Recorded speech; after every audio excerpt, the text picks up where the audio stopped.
नाजरीन आदाब, आप देख रहे हैं INN चैनल। मैं हूं शेख अहमद अली। आज की ख़ास बात में हम देखेंगे कुछ दिलचस्प और अहम खबरें। अक़लियती इदारों और अक़लियतों के मसाइल पर वज़ीर आला चंद्रशेखर राव हमेशा ताख़ीर से रद्द-ए-अमल देते हैं और ये रद्द-ए-अमल भी सिवाय ज़बानी खर्च के और कुछ नहीं होता। इस मरतबा भी वज़ीर आला KCR ने काफ़ी अरसे से सर्द खाने में पड़े वक्फ़ मामलात पर लबकुशाई की है। उन्होंने असेंबली में बयान देते हुए ऐवान को वो सब बताने की कोशिश की जो अक्सरियत पहले ही से जानती है। इस तरह वक्फ़ के मौजू पर भी अपना ज्ञान उन्होंने बांटा। वज़ीर आला ने तेलंगाना रियासत में मौजूद वक्फ़ अराज़ियात, एंडोमेंट अराज़ियात की तफसीलात ऐवान को बताईं। उन्होंने ये भी कहा कि कितने एकड़ अराज़ियात पर कब्ज़े हैं, कितने अराज़ियात लीज़ पर हैं और कितने अराज़ियात पर कब्ज़ों को बर्खास्त किया गया और कितने FIR दर्ज किए गए वगैरह वगैरह। उन्होंने ऐवान को मंशा वक्फ़ के बारे में भी तफसीलात से आगाह किया। ये काबिल सताइश बात है, लेकिन तेलंगाना के क़याम के बाद से ही वक्फ़ अराज़ियात और असासों के बारे में कई वादे किए जा रहे थे और वो वादे कभी वफ़ा नहीं हो सके और इस मौजू को वो अहमियत नहीं मिल सकी जिसका तकाज़ा था। वज़ीर आला ने ऐवान में ऐसे बात की जैसे अभी अभी उनकी पार्टी इख्तिदार में आई और उन्हें आज ही वक्फ़ के बारे में पता चला, जबकि उन्होंने खुद ये कबूल किया कि वो 30 साल से असम्बली के ऐवान में वक्फ़ के मामलात पर मुबाहिसे सुन रहे हैं। उन्होंने इस मौके पर एक वादा भी किया। वज़ीर आला ने कहा कि वक्फ़ अराज़ियात को जो करीब 77,000 एकड़ है, एक सरकारी हुक्मनामा जारी करके सील कर दिया जाएगा। उन्होंने कहा कि किसी भी वक्फ़ अराज़ी को म्युनिसिपल से, पंचायत से या किसी भी रेवेन्यू इदारे से किसी भी तामीर या ख़रीदो फ़रोख्त की इजाज़त नहीं दी जाएगी। इस पर 2 दिन के अंदर अमल करने का इरादा जाहिर किया। उन्होंने कहा कि वक्फ़ अराज़ियात को वो किसी भी हाल में कब्ज़ा होने नहीं देंगे। उन्होंने बार बार दोहराया कि वो इस बात का वादा करते हैं। याद रहे कि चंद माह कबल हुकूमत ने अचानक धावा करते हुए वक्फ़ दफ्तर को सील कर दिया था और वहाँ से रिकॉर्ड को जब्त कर लिया गया था, जिस पर कई सवाल उठाए गए। अचानक की गई इस कार्रवाई की वजह क्या थी, इसका किसी को इल्म नहीं हो सका। दूसरी जानिब हुकूमत ने वक्फ बोर्ड को जुडिशल पावर्स देने का भी वादा किया था, जो आज तक पूरा नहीं हो सका। ये भी याद रहे कि वज़ीर आला KCR ने कई वादे किए जो कभी पूरे नहीं हो सके। 12% तहफ़्फ़ुज़ात का वादा सबको याद है। उन्होंने कहा था कि इख्तिदार में आने के 4 माह के अंदर इसको पूरा करेंगे, लेकिन एक हुकूमत गई, दूसरी मरतबा इख्तिदार मिला, लेकिन आज भी ये वादा वफ़ा नहीं हो सका। आज वज़ीर आला KCR वक्फ़ अराज़ियात के तहफ़्फ़ुज़ के बारे में बात कर रहे हैं, लेकिन क्या आवाम उनके वादे पर एतमाद करती है? इस सिलसिले में ठोस इक़दामात का हर किसी को इंतज़ार रहेगा।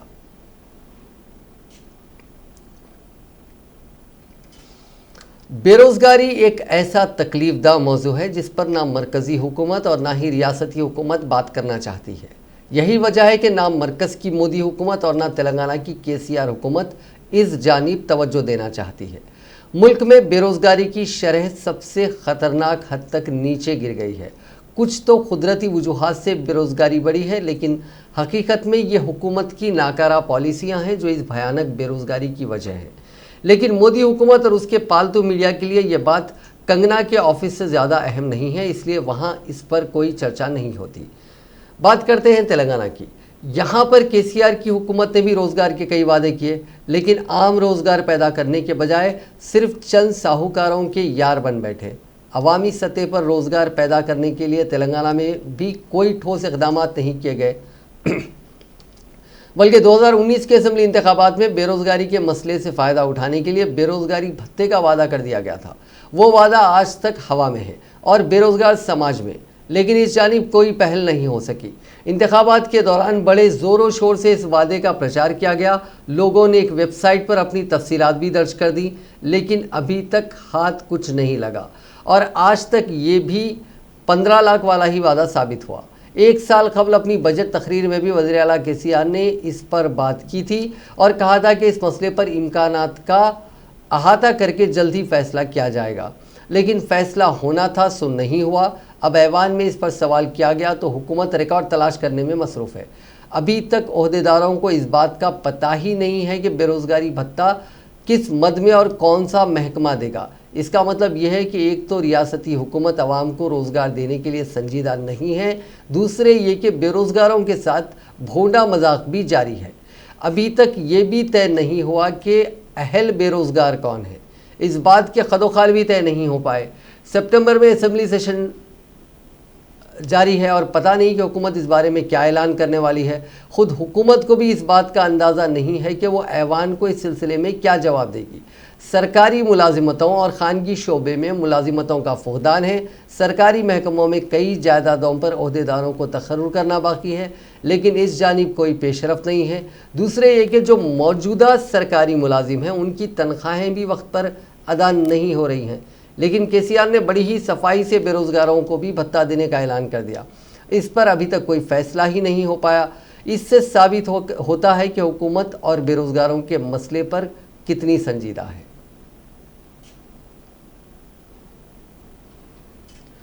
कोविड-19 के सबब नए ज़वाबित और पाबंदियों के साथ बदले हुए अंदाज में पार्लियामेंट का मानसून सेशन पीर से शुरू हो रहा है, जिसमें समाजी फासले की मुकम्मल पाबंदी की जाएगी और ऐवान के अंदर और बाहर एहतजाज की इजाज़त नहीं दी जाएगी।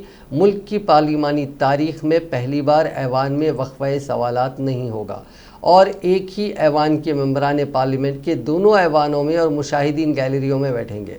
70वीं लोकसभा का चौथा इजलास और राज्यसभा का 252वें इजलास इस लिहाज से भी ख़ास होगा कि तकरीबन तमाम कामकाज पेपरलेस और डिजिटल होंगे। तो दूसरी तरफ वोटों की तकसीम की सूरत में डिजिटल मॉडल को छोड़कर पुराने ज़माने की तरह पर्चियों से भी वोटिंग होगी। ये भी पहली बार होगा कि जब पूरे इजलास के दौरान ऐवान में हफ्तावारी तातील नहीं होगी। दोनों ऐवानों की कार्रवाई के औकात मुख्तलिफ होंगे और सामाईन के दाखिले पर मुकम्मल पाबंदी होगी। 1 अक्टूबर तक जारी रहने वाले मानसून इजलास में 18 नशिस्तें होंगी, जिनमें 45 बिल पेश किए जाएंगे। उनमें से 11 बिल ऐसे हैं जिनके लिए हुकूमत ने बजट इजलास के बाद ऑर्डिनेंस नाफिज किया है। उन ऑर्डिनेंसेस में ज़्यादातर खुद इन्हिसार इंडिया पैकेज यानी आत्मनिर्भर भारत के दौरान किए जाने वाले ऐलानात से मुताल्लिक़ हैं। माली साल 2019-20 के ग्रांट के पहले ज़मीनी मुतालबात ज़र और उनसे मुतालिक अलॉटमेंट बिल भी ऐवान में ज़ेर बहस आएगा। हुकूमत पार्लियामेंट में ज़ेर इल्तिवा दीगर 17 बिल पास करने का इरादा रखती है, जबकि हुकूमत इस तरह के ज़ेर इल्तिवा 5 बिल वापस लेगी। इस मानसून सेशन में कुछ अराकीन पार्लियामेंट अपनी उम्र और सेहत की वजह से इजलास में शामिल नहीं हो पाएंगे। इनमें कांग्रेस सदर सोनिया गांधी भी शामिल है। ज़राए के मुताबिक वो राहुल गांधी के साथ हेल्थ चेकअप के लिए बैरून मुल्क रवाना हो गई हैं। वो 2 हफ्ते बाद हिंदुस्तान लौटेंगी। उधर तृणमूल कांग्रेस के 7 और बीजेपी के 1 एमपी भी इजलास में मौजूद नहीं रहेंगे। इनमें से कुछ एमपीज़ अभी कोरोना बीमारी से उभरे हैं। ऐसे में वो पार्लियामेंट सेशन में शामिल होने में महफूज महसूस नहीं कर रहे हैं। मरकज़ी ममलिकती वज़ीर रेल सुरेश अंगड़ी सेशन में शामिल नहीं हो पाएंगे। उनकी कोरोना रिपोर्ट जुमे के रोज़ पॉजिटिव आई थी। वहीं वज़ीर आयुष श्रीपद नायक हफ्ते के रोज़ अस्पताल से छुट्टी मिली है। उन्हें कोरोना की वजह से करीब 1 महीने तक वो अस्पताल में भर्ती रहे थे। ऐसे में 67 साल के नायक का भी इस सेशन में शामिल होना नामुमकिन लग रहा है। राज्यसभा के चीफ व्हिप शेखुन शेखर राय समेत 7 तृणमूल एमपीज़ ने सेशन में शामिल नहीं होने का फैसला किया है। राय ने एक न्यूज़ एजेंसी को बताया कि उन्होंने सदरनशीन वेंकैया नायडू को एक ख़त लिखकर जानकारी दी। उन्होंने बताया कि उनकी उम्र 65 साल से ज़्यादा है और अनलॉक के दौरान होम सेक्रेटरी ने अहकाम जारी किए हैं कि 65 साल से ज़्यादा उम्र के लोगों को घर में ही रहना चाहिए। इसीलिए पार्लियामेंट के रुकून की हैसियत से वो उन अहकाम की खिलाफ वर्जी नहीं कर सकते। उन्होंने बताया कि कोलकाता नॉर्थ से एमपी सुदीप बंदोपाध्याय की उम्र 66 बरस है। कांति के एमपी शिशिर अधिकारी की उम्र 78 बरस है और मथुरापुर से एमपी चौधरी मोहन जटुआ 82 बरस के हैं और वो ऐवान से गैर मौजूद रहेंगे। वहीं रॉय समेत सुब्रुत बख्शी, मानस भुइया और शुभशीष चक्रवर्ती राज्यसभा की कार्रवाई में शामिल नहीं होंगे। कांग्रेस के कायद और साबिक वज़ीर आज़म मनमोहन सिंह 87 बरस के हैं और AK एंटनी 79 बरस के, लेकिन अपनी उम्र के बावजूद भी वो इजलास में हिस्सा ले सकते हैं। हालांकि अभी तक उनकी तरफ से या पार्टी की तरफ से कोई बयान जारी नहीं किया गया है। बीजेपी के एक राज्यसभा एमपी जो कैंसर का इलाज करा रहे हैं, उन्हें भी डॉक्टर्स ने घर में ही रहने की सलाह दी। हालांकि उनके नाम का खुलासा नहीं किया गया। इजलास के पहले दिन राज्यसभा में डिप्टी चेयरमैन पोस्ट के लिए इंतखाबात होंगे। अपोजिशन की तरफ से RJD कायद मनोज झा और NDA की तरफ से JDU MP हरिवंश नारायण सिंह के बीच कांटे की टक्कर होने की उम्मीद है। बीजेपी ने इसके लिए पहले ही व्हिप जारी कर दिया है। कांग्रेस पार्टी ने कहा है कि पार्लियामेंट के कल से शुरू हो रहे मानसून इजलास में हुकूमत का 11 ऑर्डिनेंसेस लाने का मंसूबा है, लेकिन पार्टी ज़राअत और बैंकिंग एक्ट में तब्दीली से मुताल्लिक़ बिलों पर सख्त मुखालिफत करके मईशत, कोरोना और सरहद पार चीनी दरअंदाजी के मसले को ज़ोर शोर से उठाएगी। कांग्रेस तर्जुमान जयराम रमेश ने इतवार को एक प्रेस कॉन्फ्रेंस में कहा कि ज़राअत से मुतालिक बिलों में किसान को मंडी और कम से कम हिमायत कीमत यानी मिनिमम सपोर्ट प्राइस देने जैसी सहूलत देने का इंतज़ाम ख़त्म करने का इल्ज़ाम है। इसी तरह से बैंकिंग बिल में तब्दीली करके किसानों के कर्ज में राहत से मुतालिक हुकूक़ को ख़त्म करके आम लोगों के हुकूक़ को नुकसान पहुँचाने वाला इल्ज़ाम है। इसीलिए कांग्रेस ज़राअत से मुतालिक तीनों बिलों के साथ ही बैंकिंग के शोबे में तब्दीली लाने वाले ऑर्डिनेंसेस की सख्त मुखालिफत करेगी।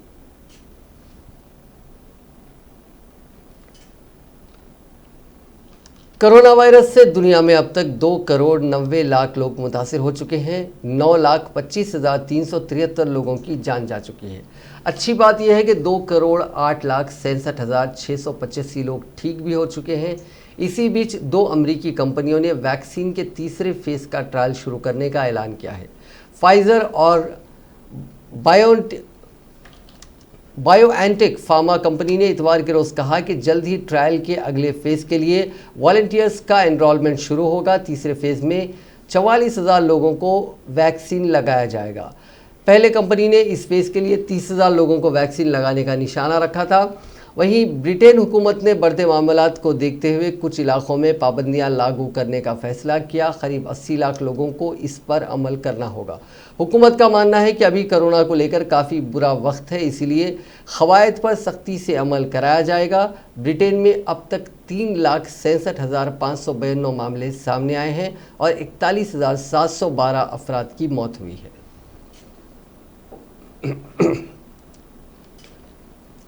हिंदुस्तान में कोरोना वायरस की बेकाबू सूरत हाल के दरमियान गुज़िश्ता 24 घंटों के दौरान जानलेवा वबा के 94,000 से ज़ायद नए केसेस रिपोर्ट हुए हैं और 1,114 अफराद लुक़्मे अजल बन चुके हैं, जबकि 78,000 से ज़ायद कोरोना मरीज़ शिफायाब भी हुए हैं।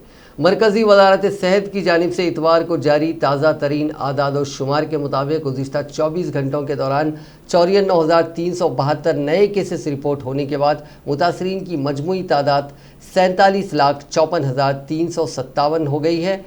इसी अरसे में 1,114 अफराद की मौत की वजह से मरने वालों की मजमूई तादाद 78,586 हो गई है। कोरोना वायरस से शिफायाबी हासिल करने वालों की तादाद 37,02,596 हो गई है। तेलंगाना में कोरोना के 2,216 नए मामला दर्ज किए गए हैं और अमवात की तादाद 961 हो गई है, क्योंकि गुज़िश्ता 24 घंटों के दौरान मज़ीद 11 अफराद की मौत हुई है। जुमे और हफ्ते के दरमियानी शब इस पेचीदा वायरस से 2,603 अफराद रूबे सेहत हुए हैं, जिसके बाद रियासत में बहैसियत मजमूई रूबे सेहत होने की तादाद 1,24,528 हो गई है। गुज़िश्ता 24 घंटों के दौरान 56,217 मायने किए गए, जिनमें 2,345 नमूनों की रिपोर्ट का इंतज़ार है। रियासत में कोरोना के सरगर्म मामलात की तादाद 31,607 हो गई है। जीएचएमसी हुदूद में 341 नए मामलात दर्ज किए गए हैं। मरकज़ी सेहत और ख़ानदानी फलाह व बहबूद की वजारत ने कोरोना वायरस से सेहतियाब होने वालों में बाद अज़ां पेश आने वाले सेहत मसाइल के मद्देनज़र इतवार को नया प्रोटोकॉल जारी करते हुए उन्हें कोविड-19 पर अमल दरामद करने, डॉक्टर के राब्ते में रहने, योगा करने, डॉक्टर के मशवरे से रोज़ सुबह च्यवनप्राश खाने की सलाह दी है। वजारत सेहत ने आज जारी प्रोटोकॉल में कई नसीहतें दी हैं, लेकिन साथ ही ये वाज़ेह किया है कि कोई भी शख्स इसे कोरोना वायरस से बचाव या उसके इलाज के तरीक़े के तौर पर ना ले। ये प्रोटोकॉल बिलखुसूस कोरोना वायरस से सेहतियाब अफराद के लिए तैयार किया गया है। वजारत ने कहा कि कोरोना वायरस से सेहतियाब होने वालों को थकान, बदन दर्द, खांसी, गले की खराश और सांस लेने में तकलीफ जैसे मसाइल हो सकते हैं। अभी तक कोरोना वायरस से सेहतियाब होने वालों को बाद में पेश आने वाली जिस्मानी तकालीफ के बारे में महदूद इत्तलात और मालूमात मौजूद हैं। और इस सिमत में अभी तक तहकीक जारी है। कोरोना वायरस को शिकस्त देने वाले अफराद के लिए बाद में उनकी देखभाल और बेहतरी के लिए कुछ ज़ाब्तों पर अमल दरामद ज़रूरी है, जिसे देखकर ये प्रोटोकॉल तैयार किया गया है। वजारत ने इसके लिए ज़ाती सतह, कम्युनिटी सतह और हेल्थ केयर फैसिलिटी की बुनियाद पर 3 हिस्सों में तकसीम करके जारी किया।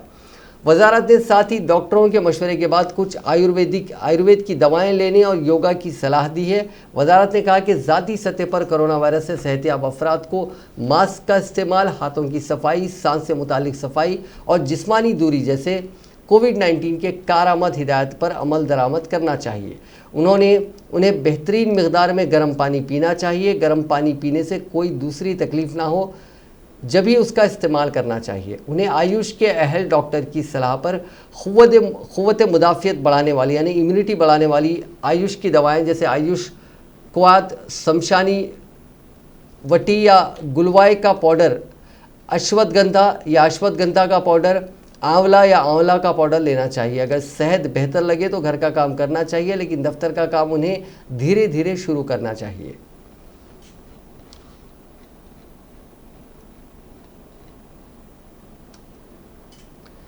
चीन की एक खातून साइंसदान डॉक्टर ली मैंगयन ने इन हक़ाइक़ का इंकशाफ किया है कि कोरोना वायरस वुहान लैब में बनाया गया था।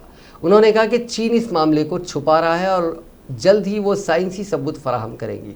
बरतानिया के अखबार डेली मेल के मुताबिक डॉक्टर ली मैंगयन को वायरस से मुतालिक बहुत सी मालूमात है। वो जल्द ही इसके लिए साइंसी शवाहिद सबके सामने लाएंगी। डॉक्टर ली मैंग को उस वक्त हांगकांग मुंतकिल होना पड़ा जब उनकी जान को ख़तरा था। उसने कहा कि वो खुफिया जगह पर थी। इस सवाल के जवाब में कि कोरोना वायरस कहाँ से आया, डॉक्टर ली मैंगयन ने कहा कि कोरोना जीनोम की तरतीब इंसानी फिंगरप्रिंट की तरह ही है। डॉक्टर ली मैंग ने कहा कि कोरोना वुहान लैब से आया और ये कि इसका जीनियाती तसलसल इंसानी फिंगरप्रिंट जैसा ही था, जिससे ये साबित हो सकता है कि ये उस इंफरादियत की वजह से लेबॉरेटरी में बनाया गया था। कोरोना वायरस की इब्तिदा वुहान के मवेशी मंडी में हुई, लेकिन ये वायरस की नौयत नहीं है।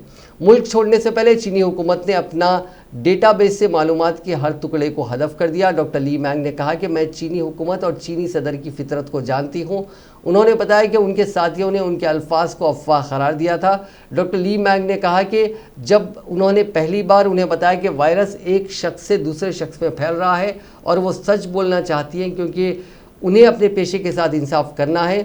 डॉक्टर ली मैंग ने Hong Kong school of public health से वायरस और इम्यूनोलॉजी की तालीम हासिल की है।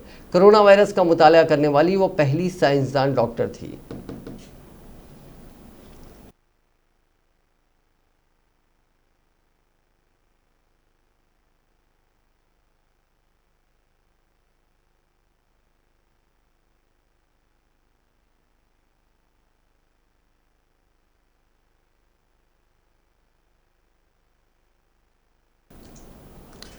कोरोना का वैक्सीन कब आएगा?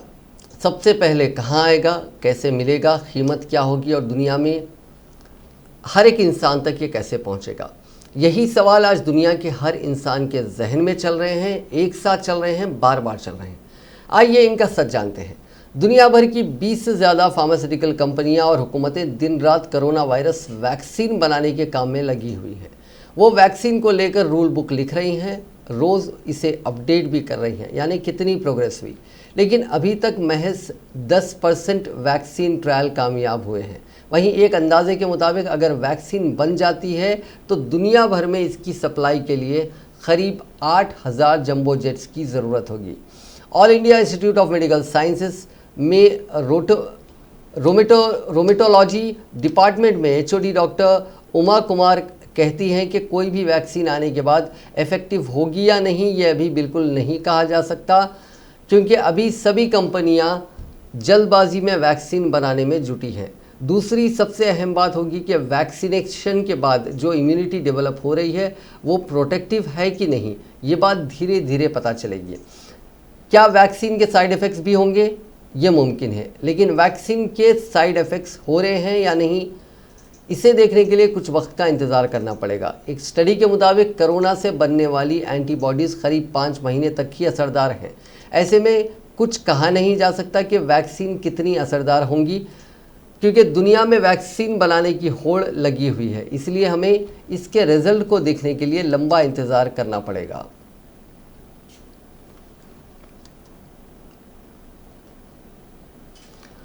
वज़ीर दाखिला अमित शाह को हफ्ते की देर रात 11 बजे एम्स में भर्ती किया गया। एम्स ने आज एक बयान जारी किया कि अमित शाह को पार्लियामेंट के मानसून सेशन से पहले पूरे मेडिकल चेकअप के लिए भर्ती किया गया है। 1-2 दिन तक ये चेकअप चलेगा। 30 अगस्त को पोस्ट कोविड केयर से उभरने के दौरान जब उन्हें डिस्चार्ज किया गया था तभी ये सलाह दी गई थी। इससे पहले हफ्ते के रोज़ एक खबर आई थी कि अमित शाह को सांस लेने में तकलीफ हो रही है। 55 साल के अमित शाह को 30 अगस्त को पोस्ट कोविड केयर के बाद अस्पताल से छुट्टी मिली थी। उन्हें पोस्ट कोविड केयर के लिए 18 अगस्त को एम्स में भर्ती किया गया था। उस वक्त भी जिस्म में दर्द, थकान और चक्कर की शिकायत थी। एम्स के डायरेक्टर डॉक्टर रणदीप गुलेरिया की निगरानी में उनका इलाज चला था। महाराष्ट्र की बदनामी करने और हुकूमत को गैर ज़रूरी तौर पर तनकीद का निशाना बनाने वाले अफराद और हिज़्ब इख्तिलाफ जमातों और कायदीन को महाराष्ट्र के वज़ीर आला उद्धव ठाकरे ने एक वाज़े पैगाम देते हुए मुतनब्बा किया कि वक्त आने पर वो वज़ीर आला का नकाब उतार कर उन्हें जवाब देंगे।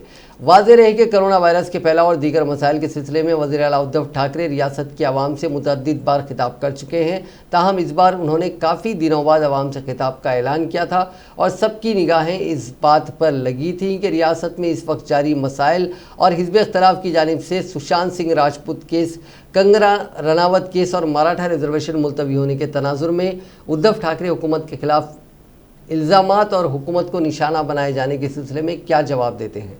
वज़ीर आला ठाकरे ने कई दिन बाद आज महाराष्ट्र के अवाम से खिताब किया।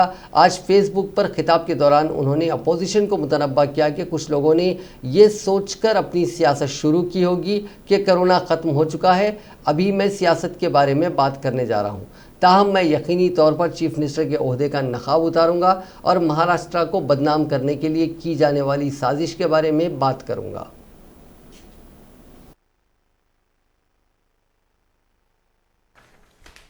किंबहुना आपल्या भेटीशिवाय अशी काही मजा गंमत येत नाही, परंतु गेले काही दिवस आपण सर्वच जण एका विचित्र परिस्थितीचा सामना करतो आहोत।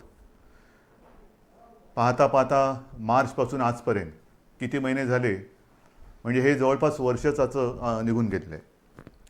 आपल्याशी बोलायला सुरुवात करण्यापूर्वी मी सर्वप्रथम आपल्या महाराष्ट्रातील तमाम नागरिकांना, सर्व धर्मियांना मनापासून धन्यवाद देतोय। बांधवांनो, भगिनींनो आणि मातांनो, नमस्कार, जय महाराष्ट्र। बऱ्याच दिवसानंतर आपण भेटतो आहोत। खूप इच्छा असतेच आपल्याला भेटायची, कारण आपल्याशिवाय किंबहुना आपल्या भेटीशिवाय अशी काही मजा गंमत येत नाही, परंतु गेले काही दिवस आपण सर्वच जण एका विचित्र परिस्थितीचा सामना। साबिक मरकजी वजीर और हाल ही में आरजेडी से इस्तीफा देने वाले रघुवंश प्रसाद सिंह का आज all India institute of medical sciences में इंतकाल हो गया। वो 74 साल के थे। वो कोरोना से सेहतयाब होने के बाद कई दिक्कतों से दोचार थे और वेंटिलेटर पर थे। वज़ीर आज़म नरेंद्र मोदी, आरजेडी के सुप्रीमो लालू प्रसाद यादव समेत मुख्तलिफ लीडरान ने रघुवंश प्रसाद के इंतकाल पर अफसोस का इजहार किया है। ख़ानदानी ज़राए ने यहाँ बताया कि फेफड़े के इन्फेक्शन में मुब्तला डॉक्टर सिंह को अभी हाल ही में दिल्ली एम्स में दाखिल कराया गया था, जहाँ इलाज के दौरान उनका इंतकाल हो गया। इससे पहले कोरोना मुतासिर होने पर उन्हें पटना एम्स में दाखिल कराया गया था, जहां इलाज के बाद वो ठीक हो गए थे। बाद में तबीयत ख़राब होने की वजह से उन्हें दिल्ली के एम्स में दाखिल कराया गया था। उनके लवाहिकीन में 2 बेटे और 1 बेटी है।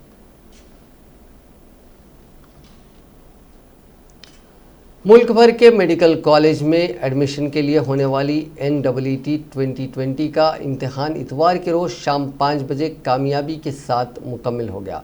3 घंटे तक हुए इस इम्तिहान में 155 शहरों में 3842 मराकिज़ पर दोपहर 2 बजे से 5 बजे तक इनेकाद अमल में आया। इस साल इम्तिहान में करीब 15 लाख कैंडिडेट्स ने रजिस्ट्रेशन करवाया था। 2 बार मुलतवी होने के बाद ये इम्तिहान लगातार मुखालिफत और मुजाहरों के बीच आखिरकार आज मुकम्मल हो गया। इम्तिहान में शामिल हुए उम्मीदवारों के मुताबिक बायोलॉजी के क्वेश्चंस थोड़े आसान थे, हालांकि उन्हें 3 सेक्शंस में तीनों सेक्शंस में फिजिक्स पार्ट थोड़ा मुश्किल लगा। वहीं कुछ स्टूडेंट्स के मुताबिक पिछले साल के मुकाबले इस बार का पेपर ज़्यादा ट्रिकी नहीं था। इम्तिहान में ज़्यादातर क्वेश्चंस NCERT बेस्ड थे। साथ ही कैंडिडेट्स इम्तिहान के दौरान हुई सीटिंग अरेंजमेंट से भी मुतमईन नजर आए।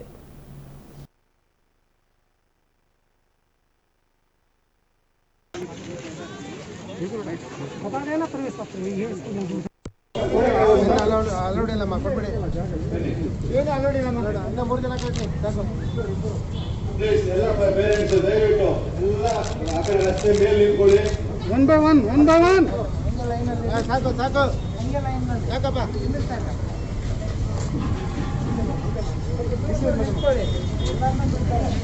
ಪ್ಲೀಸ್ ಮೇನ್ ಸ್ವಲ್ಪ ಮೇಂಟೈನ್ ಮಾಡಿ ಎಲ್ಲ ನಿಮ್ಮ ಮುಂದೆ ಸ್ವಲ್ಪ 3 ಫೀಟ್ 4 ಫೀಟ್ ಡಿಸ್ಟೆನ್ಸ್ ನೋಡ್ಕೊಳ್ಳಿ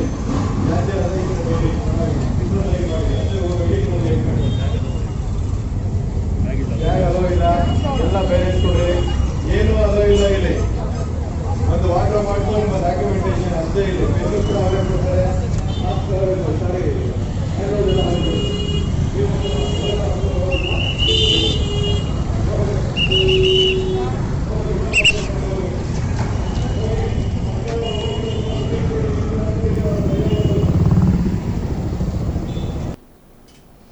कोरोना वायरस के दरमियान इतवार के रोज़ NEET टेस्ट का इनेकाद किया गया, जिसके नतीजे में कांग्रेस के लीडर राहुल गांधी ने मोदी हुकूमत को निशाना बनाया। राहुल गांधी ने इतवार के रोज़ ट्वीट किया और पहले नीट इम्तिहान में शामिल तुलबा को मुबारकबाद पेश की और फिर मोदी सरकार पर भी हमला किया। राहुल गांधी ने निशाना साधते हुए कहा कि मोदी जी जितना अपने दोस्तों के बारे में परेशान हैं, काश वो इतना ही नीट JEE के तुलबा के बारे में होते। चीन का रिमोट सेंसिंग सैटेलाइट ज़ेलियनगॉफिन 2 हफ्ते को मदार से महरूम रहा। सरकारी मीडिया ने मालूमात दी। ये सैटेलाइट मकामी वक्त के मुताबिक रात 1:02 को अज़वा 1A रॉकेट के जेक्वान सैटेलाइट लॉन्च सेंटर से जारी किया गया। सरकारी मीडिया ग्लोबल टाइम्स के मुताबिक लॉन्च सेंटर का कहना था कि गैर मामूली कारकर्दगी की वजह से ऑपरेशन नाकाम रहा। मरकज़ ने कहा कि नाकामी की असल वजूहात की तहकीकात की जा रही हैं। सोमवार को गुज़िश्ता पीर को अर्थ ऑब्जर्वेशन सैटेलाइट गॉफिन 11 सैटेलाइट के आगाज़ के मौके पर चीनी साइंसदानों की अदम तवज्जोही की वजह से एक बड़ा हादसा पेश आया। लॉन्च के दौरान रॉकेट लॉन्चिंग एक स्कूल के करीब अचानक आसमान से गिर गया। शुक्र है कि इस अरसे में कोई भी हादसा या नुकसान पेश नहीं आया। ये बूस्टर इंतहाई आतिशगीर जेट ईंधन से भरे हुए होते हैं जो किसी जानलेवा मिसाइल की तरह नुकसान पहुंचा सकते हैं। आमतौर पर जब किसी मसनूई सैयारे को खला में भेजा जाता है तो इसके रॉकेट को ताकत देने के लिए बूस्टर्स के बारे में ख्याल रखा जाता है। ये बूस्टर रॉकेट को ज़मीन की कशिश यानी ग्रेविटी से बाहर ले जाते हैं। जब इन रॉकेटों का काम या फ्यूल ईंधन ख़त्म हो जाता है तो उन्हें रॉकेट से अलग कर दिया जाता है। इसी दौरान साइंसदान इस बात का ख्याल रखते हैं कि ये बूस्टर रॉकेट से अलहदा होने के बाद ज़मीन पर गिरते हुए किसी रिहायशी इलाके में ना गिरे, लेकिन इस बार चीनी साइंसदानों ने इसका ख्याल नहीं रखा। चीन के ताकतवर गोफान सैटेलाइट को शुमाली चीन के Taiwan satellite launch centre long march 4B rocket के जरिए पीर के रोज़ 1:57 पर छोड़ा गया था। ये अर्थ ऑब्जर्वेशन सैटेलाइट है जो फौजी और गैर फौजी दोनों सरगर्मियों में इस्तेमाल होता है। इस सैटेलाइट में बहुत सारे हाई रेजोल्यूशन कैमरे हैं जो ज़मीन की 3 फीट की ऊंचाई पर वाक़ किसी शय की आला मियार की तस्वीरें ले सकते हैं।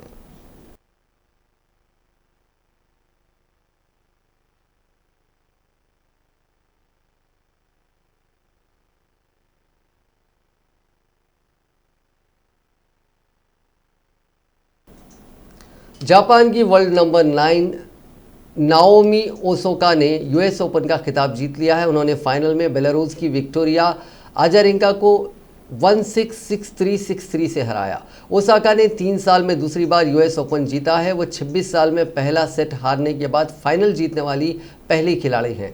उनसे पहले 1994 में स्पेन की अरांत्सा सांचेज विक्टोरिया ने स्टेफी ग्राफ से पहला सेट हारने के बाद फाइनल जीता था।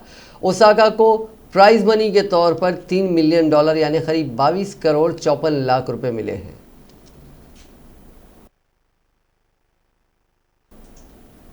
नाज़रीन, आज की ख़ास बात में बस इतना ही। आपसे कल मुलाकात होगी नई खबरों के साथ, नए एनालिसिस के साथ।